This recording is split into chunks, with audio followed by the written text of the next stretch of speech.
Mungkinkah ada keselamatan di luar Yesus? Dan saya akan memberikan beberapa argumen untuk menjawab pertanyaan tersebut. Ketika kita berkata bahwa ada keselamatan di luar Yesus, saya justru menduga bahwa Yesus sedang membohongi kita ketika dia berkata, "Akulah jalan, kebenaran, dan hidup. Tidak ada seorang pun yang sampai kepada Bapa kalau tidak melalui aku." Ada penekanan di sana, kalau tidak melalui aku.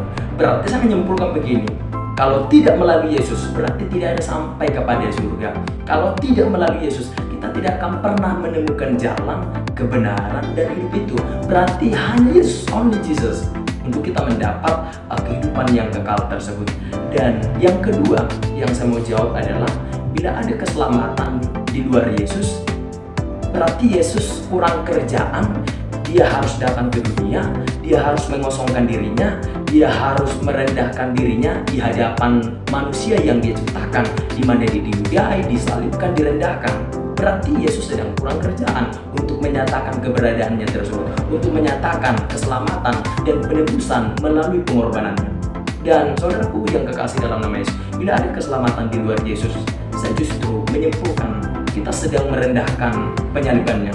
Kita sedang menginjak-injak dan menghina dia yang tergantung di kayu salib, di mana dia datang ke dunia ini adalah untuk menebus manusia yang telah berdosa. Dan karena itu saudara-saudara yang kekasih dalam nama Tuhan, dari apa yang saya sampaikan, boleh kita mendapat satu kesimpulan bahwa tidak ada keselamatan di luar Yesus. Kalau ada keselamatan di luar Yesus, berarti Yesus gagal dan Yesus kurang kerjaan. Dia harus datang ke dunia ini untuk menebus dosa-dosa umat manusia. Dan ada satu firman Tuhan yang berkata begini di dalam kitab Kisah Para Rasul pasal 4 ayat 12.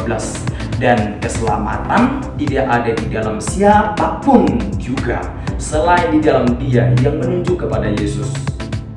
Sebab di bawah kolong langit ini tidak ada nama lain yang diberikan kepada manusia yang olehnya kita dapat diselamatkan. Jadi hanya Yesus, tidak ada nama lain yang dikaruniakan, yang diberikan keselamatan kalau bukan di dalam nama Yesus. Jadi saudara-saudara yang kekasih dalam nama Tuhan, percayalah kepada Yesus dan tetaplah di dalam Dia. Jangan pernah meninggalkan Dia. Jangan pernah berpikir bahwa amal perbuatan baikku dapat menyelamatkan aku. Tidak, perbuatan baik kita tidak mampu menyelamatkan kita.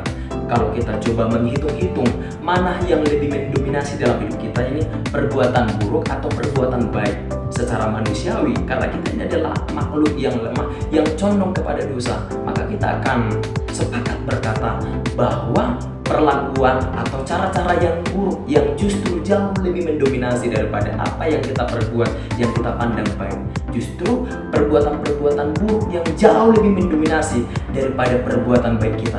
Karena itu amal ataupun perbuatan baik tidak mampu menyelamatkan kita, melainkan hanya oleh karena Yesus kasih karunia-Nya di atas kayu salib. Melalui iman kita, melalui itulah kita akan beroleh keselamatan. Ketika kita percaya dan menerima Yesus sebagai Tuhan dan Juru Selamat kita, maka kita dibenarkan oleh karena iman. Kiranya firman Tuhan dan maupun renungan singkat ini boleh memberkati kita. Tuhan Yesus memberkati.